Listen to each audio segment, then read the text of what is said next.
اگر امام تمہارا ناراض ہے تو سمجھ لو اللہ تم سے ناراض ہے. اللہ فرماتا موسیٰ جب میں بندوں سے ناراض ہوتا ہوں تو بخیلوں کو دولت دے دیتا ہوں.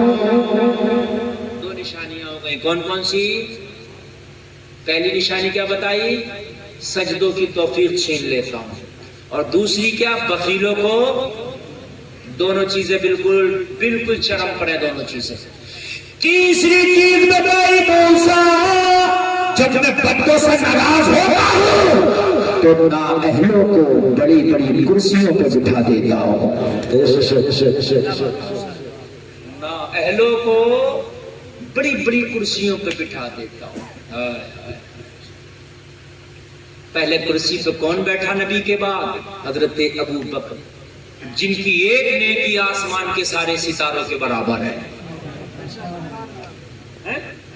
پھر ان کے بعد کون بیٹھا کرسی پر؟ حضرت عمر، جن کی نیکیاں آسمان کے ستاروں کے برابر ہیں. پھر کون بیٹھا؟ عثمان ذو النورین، جن کے گھر میں نبی کی 2 بیٹیاں ہوئی کے بعد دیگرے. یہ بیٹھے کرسیوں پر. اللہ راضی تھا، یہ بیٹھ رہے تھے. جب اللہ ناراض ہوا تو اللہ نے فرمایا میں نااہلوں کو بڑی بڑی کرسیوں کو بٹھا دوں گا. 3 چیزیں ہوگی. اور چوتھی چیز سن لیجیے. اللہ نے فرمایا موسیٰ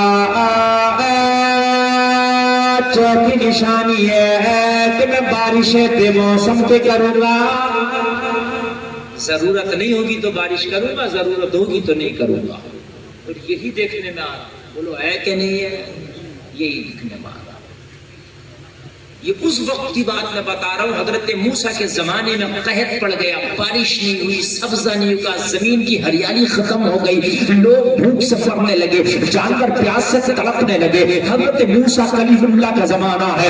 لوگ آئے، اے موسیٰ ذرا دعا کر دو، قحط لمبا ہوتا جا رہا ہے، ہمارے جانور پشو پالن سب مرتے چلے جا رہے ہیں، زمین نے سبزہ اگانا بند کر دیا ہے، زمین بنجر ہو گئی. اے موسیٰ تم تو کلیم اللہ ہو، اے موسیٰ تم دور میں جا کے رب سے ہم کلام ہوتے ہو، اپنے رب سے دعا کر کے بارش کیوں نہیں ڈلوا لیتے، بارش کا نزول کیوں نہیں کرا لیتے. حضرت موسیٰ نے فرمایا او میری قوم ذرا اکٹھا تو ہو جاؤ، او میری قوم ذرا جمع ہو کے جنگل میں نکلو، او میری قوم صحرا میں نکلو. موسیٰ دعا کرے گا، تم آمین بولنا، رب کی رحمت کو جوش آئے گا، جھما جھم بارش ہو جائے گی. آج بھی یہ حکم ہے بارش نہ ہو تو آپ نکلو میدان میں جا کے نماز پڑھو، اللہ سے دعا کرو، بارش ہوگی. سمجھ رہے ہیں؟ میرے نبی نے بھی وہ نماز پڑھی. حضرت موسیٰ نکلے، دعا کی مولا بارش کر دے، مولا پرندوں تو چلے اس وقت تیری رحمت کو تپ رہے ہیں، مولا جانوں کے لالے پڑے، زمین کا سبزہ ٹوٹ گیا ہے، رحمت کی نگاہ کر دے، بارش ڈال دے. مولا ان بندوں کا حال دیکھا نہیں جاتا. ندا ہوئی موسیٰ تیری قوم میں، تیری اس جماعت میں ایک اتنا بڑا گناہگار ہے کہ اس کی گناہ کی وجہ سے ہماری رحمت روٹ گئی ہے ان بندوں سے. کوئی حرام کام کر رہا ہو تو اس کی نحوست پوری بستی والوں میں پڑتی ہے. گھر میں اگر کوئی حرام کام کر رہا ہو تو اس کا اثر پورے گھر پر پڑتا ہے. آپ کہتے ہو ہمیں کیا ضرورت ہے؟ بستی میں بھی کوئی حرام کام کر رہا تو اس کو سمجھاؤ، بجھاؤ. اگر وہ نہ مانے تو اس کا بائیکاٹ. مانے نہیں ہوتا. ہمارے یہاں کہتے ہیں حضرت تقریر کر دو ڈانس کے خلاف. ہمارے یہاں ڈی جے بہت بجتا ہے، ڈانس بہت ہوتا. ہم نے تقریر کر دی ڈانس کے خلاف اور یہ ڈانس دیکھنا جا رہا. ارے بھائی میری تقریر سے کیا ہو رہا؟ تو بھی تو چھوڑ ڈانس دیکھنا، تو بھی تو اس کا وائی کاٹ کر. وہ ڈانس رات میں کیا کہ صبح کو بارات لے کے جا رہا، تو بارات میں کیوں جا رہا؟ اس کی منع کر دے. رات تو نے ڈانس نہیں روکا، میں تیری بارات میں نہیں جاؤں. بھائی تم بھی تو کرو. تم نے بائیکاٹ نہیں کرنا تو کیسے ہوگا؟ اور مولا بارش کر دے. کہیں گناہگار ہے، اس کے گناہوں کی وجہ سے میری رحمت روٹی ہے. گناہگار ایک تھا، پریشان سب تھے. گناہگار ایک تھا، پریشان سب تھے. اب ذرا غور کریں آپ، جب عذاب آتا نا رب کا تو معلوم ہے آپ کو بڑا خطرناک آتا ہے. جب رب کا عذاب آتا ہے نا تو پھر بہت خطرناک آتا ہے. ان عذاب ربک لشدید، اللہ فرماتا تیرے رب کی پکڑ بہت سخت ہے، بہت سخت ہے. عذاب آتا تو بہت سخت آتا ہے. مسلمان بہت آزاد مزاج ہو گیا. ابھی پچھلے دنوں آپ نے پڑھا ہوگا، میڈیا کے ذریعے سنا ہوگا، گجرات میں پل ٹوٹا. سیلفیاں لے رہے تھے لڑکے لڑکیاں، جا کے وہاں پکنک کر رہے تھے، مزے لے رہے تھے. رب کے قہر کو جب دعوت دے رہے تھے، اور جب رب کا غضب نازل ہوا نا تو تم نے دیکھا ایسے مرے جیسے چوہا ڈبو ڈبو کے مارا جاتا پانی. اس کے قہر کو نہ پکارو، اس کے قہر کو دعوت نہ دو. اس کا قہر جب آتا ہے تو بڑا سخت ہوتا. پھر مہلت نہیں کی کہ لاشیں کرینوں سے نکالی گئی، لاشوں کی شناخت دیتے ہیں. معلوم آپ کو کتنی لاشیں ملی تک نہیں. گندے نالے کا پانی تھا، وہاں جا کے سیلفیاں ہو رہی ہیں، وہاں جا کے لڑکے لڑکیاں خلط ملط کر رہے ہیں، وہاں جا کے انجوائے کیا جا رہا. ارے غیرت کہاں چلی گئی؟ کہ رب کے بالکل کو ڈرنا بند کر دیا، کہ خوف خدا بالکل نکل گیا، کہ اللہ کا خوف ہی نہیں ہے. تمہارے دل سے یہ چیزیں نکل گئی کہ کوئی دیکھے یا نہ دیکھے، مولا دیکھ رہا، کہاں کھول کے سال. جب اس کے قہر کی لاٹھی پھوڑتی ہے نا تو پھر سنبھلنے کا موقع نہیں دیتی ہے.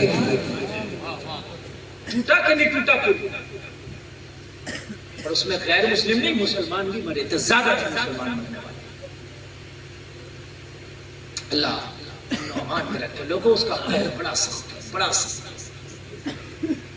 جب فرعون نے خدائی کا دعویٰ کیا، اللہ نے پکڑا. جب اسے ڈبو کر مارا دریائے نیل میں تو کہہ رہا تھا آمنت برب ہارون و موسیٰ، میں ایمان لایا موسیٰ ہارون کے رب پر. مگر اس کی جب پکڑ آ گئی تو اب نہیں چھوٹنے والا.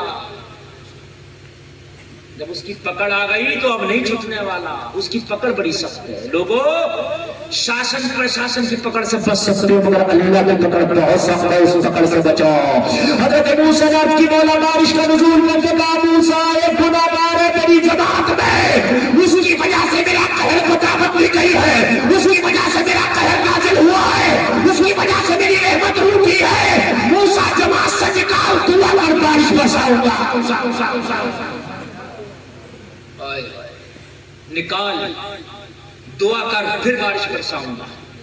ذرا توجہ کرنا، ذرا توجہ کرنا. تمہارے گھر میں اگر کوئی غلط کام کر رہا تمہیں کیسے سکون ہے؟ تم کیا سوچتے ہو وہ غلط کام کر رہا وہی غلط ہے؟ پورے گھر پہ اس کی نحوست پڑے گی. پورے گھر. ایک بزرگ کی بارگاہ میں ایک شخص حاضر ہوا، کہنے لگا حضور میرے گھر میں برکتیں نہیں ہوتی. کپڑا دے دیا، اپنے گھر کے دروازے پہ لگا دینا. لگایا، کچھ دنوں کے بعد آیا، بہت برکت ہوتی ہے. کہنے لگا حضور کپڑے میں کون سا تعویذ تھا؟ کوئی تعویذ نہیں تھا. کہا حضور پھر کپڑا گھر کے دروازے پہ لگانے سے کہاں سے برکتیں آ گئی؟ اللہ والے نے فرمایا تیرا گھر راستے کے کنارے پر تھا، تیرے گھر میں بے نمازیوں کی نگاہیں پڑتی تھی، ان کی نحوست کی وجہ سے گھر کی برکت ہو گئی تھی. جب سے پردہ لگایا ہے بے نمازیوں کی نگاہیں گھر کے اندر نہیں پڑتی، اس لیے برکتیں آنے لگی ہیں. جس گھر میں بے نمازی کی نظر پڑ جائے برکت اڑ جائے. جس گھر میں بے نمازی ہو برکت کہاں سے آئے گی؟ آپ میاں کے پاس، مولویوں کے پاس، مفتیوں کے پاس، تعویذ والوں کے پاس، جادو ٹونوں والوں کے پاس، کرنے دھرنے والوں کے پاس کہ میاں تعویذ کر دو، یہ کر دو، وہ کر دو. ڈاکٹر کے یہاں پہ ہار نہیں ہے، نہ میاں کے یہاں ہار ہے. منی نے کرے گا، الٹا کرے گا کرایا تجھے.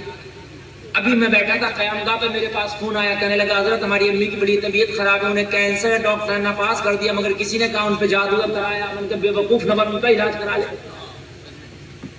کرانے دھرانے کے چکر میں میاں پہ گھومتا رہے گا. یہ تیسرے اسٹیج پہ کینسر پہنچ جائے گا، پھر یہ صحیح نہیں ہوگا. اس کے بھی 3 اسٹیج ہے. ہر کام کبھی دعا سے بھی ہوتا اور کبھی دوا سے بھی ہوتا. اب کینسر ہوا پڑا، تم کرو کرایا، وہ تیسرے اسٹیج پہ پہنچ جائے گا. ہے کہ نہیں ہے؟ میں نے کرائے دھرائے کے چکر میں نہ پڑو. ڈاکٹروں کو دیکھ، اچھے سے اچھے ڈاکٹر کو، اگر دوسرے پہلے اسٹیج پہ ہوگا رک سکتا ہے.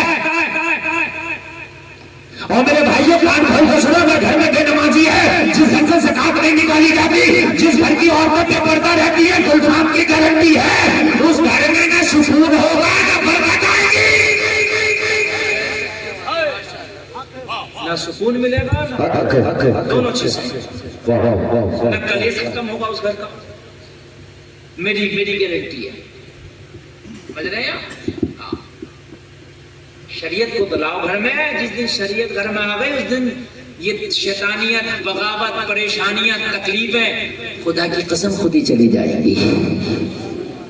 جہاں شریعت رہتی ہے وہاں رب کی رحمت رہتی ہے، اور جہاں ہالی ووڈ اور بالی ووڈ ہو تو وہاں شریعت نہیں ہوتی، اور جب شریعت نہیں ہوتی تو وہاں شیطان بھی ہوتا، جن بھی، جن کی اماں بھی، جن کا دادا بھی، وہی ہے۔ کہا موسیٰ اسے نکال کر دعا کر، ہے تمہارے اندر اتنی ہمت کہ تمہاری بستی میں کوئی حرام کام کر رہا ہو اسے نکال کے پھینکو؟ نہیں رکھیں گے تجھے اپنی بستی میں، چپ کے جاتے ہو، ووٹ ملے گا اس کا۔ ایک مرتد ہوا ہمارے ہاں، میں نے اس کا بائیکاٹ کر دیا، بائیکاٹ میں نے اس کا کر دیا، پھر بھی جانے تھے سیاسی لوگ کہ ووٹ تو ملے گا اس کا۔ وہ مرتد ہو گیا، اللہ اس کے رسول کا اس نے انکار کر دیا، پھر بھی اس کے جنازہ پڑھ رہا ہے، تو مرنا نہیں ہے۔ تو مولوی تو کہتے رہتے ہیں ایسے، اگر کوئی حرام کام کر رہا تو کم سے کم بستی سے نہیں نکال سکتا تو اس کے گھر کا کھانا پینا بند کر دیں۔ ایک شخص اپنی بیوی کو بھی گھر میں رکھ رہا تھا، اپنی سالی سے بھی نکاح کر کے اسے بھی گھر میں رکھ رہا تھا، اور لوگ مجھ سے مسئلہ پوچھ رہے تھے کیا جائز ہے؟ میں نے کہا بے وقوف، جائز ناجائز کی بات کر رہا، پہلے اس کے گھر کا کھانا پینا بند کر۔ حرام کام ہو رہا تم کھانا پینا نہیں چھوڑ رہا، سودیے کے گھر کا تم کھا رہے، شرابیے کے گھر کا تم کھاتے ہو، جواری سب کے باز کو تم نے چھوڑ لیا، پھر کہتے ہم تو سچے مسلمان، کہا کہ کرو بھائی کاٹ۔ حرام کام یا تو کرنا چھوڑے گا یا پھر تجھے پھر چھوڑیں گے۔ اصلاح کرو اس کی، سمجھاؤ، لاؤ اس کو اچھے راستے کی طرف، نہیں آئے تو چھوڑ دو۔ دیکھو صحابہ کو، اللہ والوں کو دیکھو، انہوں نے یہی کیا، پہلے سمجھایا، نہیں آئے تو چھوڑ دیا ہوں۔ تمہارا راستہ الگ ہے، ہمارا راستہ الگ ہے۔ اور مسلمانوں کان کھول کے سنو، اگر گھر میں حرام کام ہوگا ہے تو روکو، محلے میں ہوگا ہے تو روکو، بستی میں ہوگا ہے تو روکو۔ پوری بستی پہ اثر پڑے گا، پورے محلے پہ اثر پڑے گا، پورے گھر میں اثر پڑے گا۔ امام حسین مدینہ شریف میں بیٹھے، کیا ضرورت تھی کربلا کے میدان میں جانے کی؟ ارے یزید غنڈہ گردی دمشق میں بیٹھ کر رہا تھا، انہیں کیا ضرورت تھی؟ نہیں، روکوں گا اس لیے کہ کل میدان محشر میں مجھ سے بھی سوال ہوگا، حسین یزید شراب پی رہا تھا، تم کیا کر رہے تھے؟ اب حسین کہہ تو دیں گے مولا یزید شراب اگر پی رہا تھا تو میں نے اپنے بچوں کو کٹا دیا تھا، مگر میں نے یزید کی غنڈہ گردی کو چلنے نہیں دیا تھا۔ توجہ ہے کہ نہیں ہے؟ حضرت موسیٰ نے کہا کون ہے میری جماعت میں ایسا گنہگار، وہ نکل جا، وہ نکل جا۔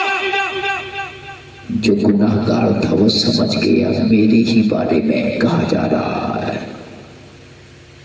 جو شراب پیتا اسے تو پتا ہوگا نا میں پیتا ہوں، جو چوری کرتا اسے تو پتا ہوگا نا میں کرتا ہوں، اسے پتا تھا میری گناہوں کی وجہ سے قہر نازل ہوا ہے، اور اب موسیٰ سے صاف کہہ دیا گیا اسے نکالو۔ دل میں سوچا اگر اب میں جماعت سے نکلا تو بے عزت رسوا ہو جاؤں گا، اب تک تو پردہ پڑا تھا، راز کھل جائے گا، ذلیل ہو جاؤں گا، لوگوں کی نظروں میں خار ہو جاؤں گا، کیا کروں؟ بس دل ہی دل میں کھڑے کھڑے نکلا نہیں، سچی توبہ کر لی، یا اللہ تو مجھے رسوا ہونے سے بچا لے، تیری بارگاہ میں سچی توبہ